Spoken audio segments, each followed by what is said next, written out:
अस्सलाम वालेकुम नाज़रीन, प्रोग्राम बोन हेल्थ के साथ डॉक्टर ख्वाजा साजिद असलम हाजिर हैं। मैं ऑर्थोपेडिक सर्जन। आज का जो पब्लिक अवेयरनेस प्रोग्राम हम करने जा रहे हैं वो है रिकेट्स एंड चिल्ड्रन। बड़ा कॉमन प्रॉब्लम है, बहुत सालों से है। अब तो खैर बहुत कम हो गया ये रिकेट्स का प्रॉब्लम हमारे, स्पेशली हमारे मुल्क में, एशियन कंट्रीज़ में। आज से 30 साल 40 साल पहले चले जाएँ तो ये बहुत कॉमन था। ऑलमोस्ट 50% ऑफ पॉपुलेशन जो बच्चों की थी उनमें उनको रिकेट्स होता था। तो अभी भी है, बहुत सारी जगहों पे ये अंडर डायग्नोज या मिस डायग्नोज हो जाता है। तो इसके लिए हम थोड़ा सा पब्लिक अवेयरनेस के लिए प्रोग्राम कर रहे हैं कि ताकि लोगों को थोड़ा पता चल जाए कि ये है क्या चीज़। क्योंकि ये कोई ऐसी बीमारी नहीं है जिसका कोई इलाज ना हो, इसका 100% इलाज है।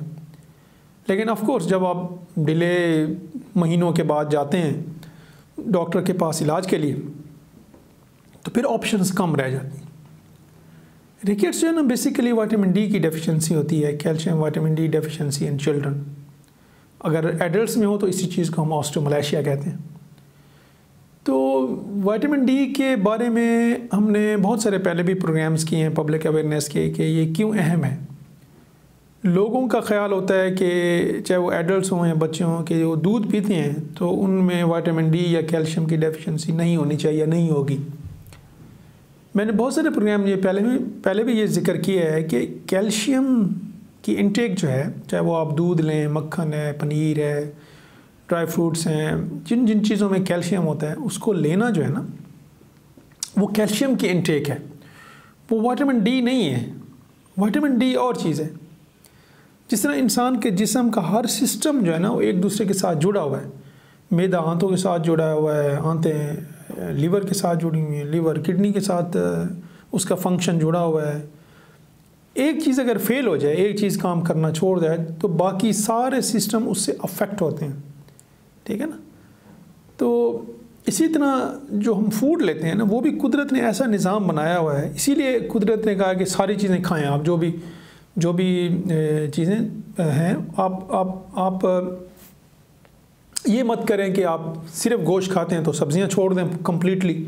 सब्ज़ियां खाते हैं, वेजिटेरियन हैं तो मीट बिल्कुल ही बंद कर दें, फ्रूट्स बिल्कुल ही ना खाएं। तो ऐसा नहीं होना चाहिए। जो बैलेंस डाइट जैसे आती है ना, बैलेंस डाइट वो होती यही है कि आपको सारी चीज़ें, फ्रूट्स, आपको प्रोटीन, कार्बोहाइड्रेट, मिनरल्स, फैट्स, हर चीज़ की मिकदार आपके फूड में शामिल होनी चाहिए। इसी को बैलेंस डाइट कहते हैं। तो getting back to our own topic, this vitamin D के बारे में, इसके बारे में, रिकेट्स के बारे में। ये जो विटामिन डी होता है ना, ये बेसिकली सूरज की रोशनी जिल्द के ऊपर डायरेक्टली जब पड़ती है तब ये बनता है। अब ये बनता है, फिर जाके ये लीवर में एक्टिवेट होता है, फिर किडनी में एक्टिवेट होता है, और फिर ये करता क्या है, ये जो हम कैल्शियम की इंटेक लेते हैं, दूध पीते हैं या मक्खन या डेयरी प्रोडक्ट्स लेते हैं, ये विटामिन डी उससे कैल्शियम को लेता है, उससे बॉन्ड बनाता है और ले जाके बोन्स में डिपॉजिट कर देता है, तभी बोन स्ट्रॉन्ग होती है। अगर विटामिन डी की डेफिशिएंसी हो तो ये कैल्शियम एब्जॉर्ब नहीं होता है।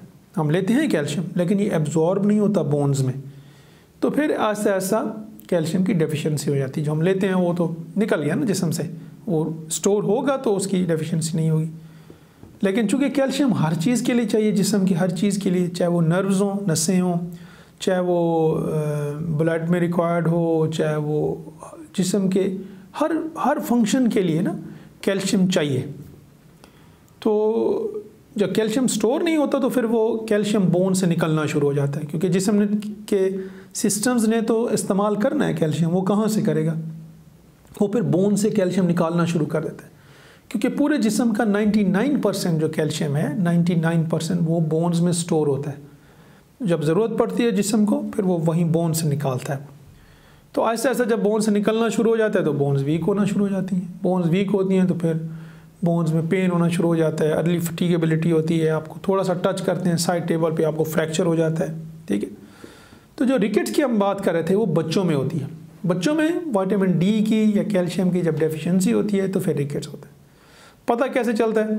स्पेशली ये कोस्टोकॉन्ड्रल जंक्शंस जो हैं, ये चेस्ट के साथ साथ जंक्शन, यहाँ पे गिल्टियाँ सी बन जाती हैं, यहाँ पे गिल्टियाँ बननी शुरू हो जाती हैं रेस्ट के ऊपर। टांगें टेढ़ी होना शुरू हो जाती हैं रिकेट्स में, वेरस डिफॉर्मिटी होती है टांगों का। मुझे याद आ गया कि एक पेशेंट एक्चुअली, टांगों का जो टेढ़ा होना है ना, वो ज़रूरी नहीं है कि सिर्फ रिकेट्स हो। ये वन ऑफ द थिंग है कि रिकेट से टांगें टेढ़ी होती हैं, वेरस डिफॉर्मिटी होती है। लेकिन अगर किसी को वेल्गस डिफॉर्मिटी है या कोई और डिफॉर्मिटी है किसी और वजह से, तो बहुत सारी वजूहात हो सकती हैं टांगों के टेढ़ी होने के। तो कुछ पेशेंट ये समझते हैं, किसी ने भी कह दिया जी आपको रिकेट्स है, कैल्शियम या विटामिन डी की डेफिशिएंसी है किसी बच्चे को, और टांगे जो हो वेल्गस डिफॉर्मिटी में हो, तो ऐसा नहीं है। तो ख़ुद भी सोचना चाहिए, पढ़ना चाहिए, ख़ुद भी आप इन्वेस्टिगेट करनी चाहिए कि ये नहीं कि हर बंदा जो कहे वो सच हो, ऐसी बात भी नहीं। हर बंदा जो कहे वो ठीक हो, ऐसा भी नहीं है। ये हर बंदे की अपनी नॉलेज और कैपेबिलिटी की बात है। तो इसलिए ज़रूरी नहीं है कि आपको एक बंदा कहता है कि आपको रिकेट्स है और दूसरा डॉक्टर कहता है नहीं आपको रिकेट्स नहीं है। तो आपको सोचना चाहिए कि क्या चीज़ आपके माइंड को स्ट्राइक करती है। एनीवे, तो बच्चों के लिए तो आजकल फिर ये जो पाउडर मिल्क है, इसमें भी विटामिन डी ऐड किया होता है, और भी जो फूड के जो बच्चों के फीड्स हैं उसमें ऐड किया होता है। लेकिन बेस्ट चीज़ जो है ना, जो ट्रेडिशनली हम देखते होते थे, नानी दादी जो बच्चों को सर्दी के दिनों या गर्मी के दिनों जब धूप निकली हो तो वो नेपी पहना के जिस्म पे तेल लगा के धूप लगवाते थे, धूप पे बिठाते। That was the best thing to do. उससे फिर विटामिन डी बनता था नेचुरली, और वो उससे बोन्स और मसल स्किन स्ट्रॉन्ग होती थी।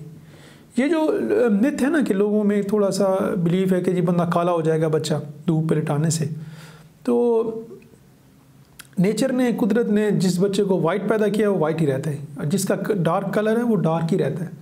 क्योंकि ये सूरज की एक्सपोजर से नहीं है, ये कंजेनिटली जो उसके मेलानोसाइट्स हैं, सेल्स हैं, जो उसकी स्किन का कलर है वो डिटरमाइंड होता है। तो ये सूरज की रोशनी से अगर हो भी जाए ना, टैन हो जाए, थोड़ा सा डार्क हो जाए, तो एक हफ्ते बाद 10 दिन बाद वो ठीक हो जाता है, नॉर्मल हो जाता है। तो इसलिए इसमें फ़िक्र नहीं करनी चाहिए। But is the best thing कि सनलाइट का डायरेक्ट एक्सपोजर हो स्किन पे बच्चों में। कितना होना चाहिए, ये स्किन के कलर के हिसाब से होते हैं। जो डार्क कलर हमारी कलर की तरह के हैं, डार्क कलर, उनमें कम से कम 1 घंटा रोज़ाना है सन एक्सपोजर। जो हमसे डार्क हैं ज़्यादा, उनको ज़्यादा चांस चाहिए, तकरीबन 2 घंटे। और जो जिनका लाइटर कलर है, वाइट कलर है, उनको कम चाहिए। डिस्प्ले पे मेरा नंबर है, किसी ने कांटेक्ट करना है, फर्दर अपॉइंटमेंट लेनी है, you are most welcome. Thank you.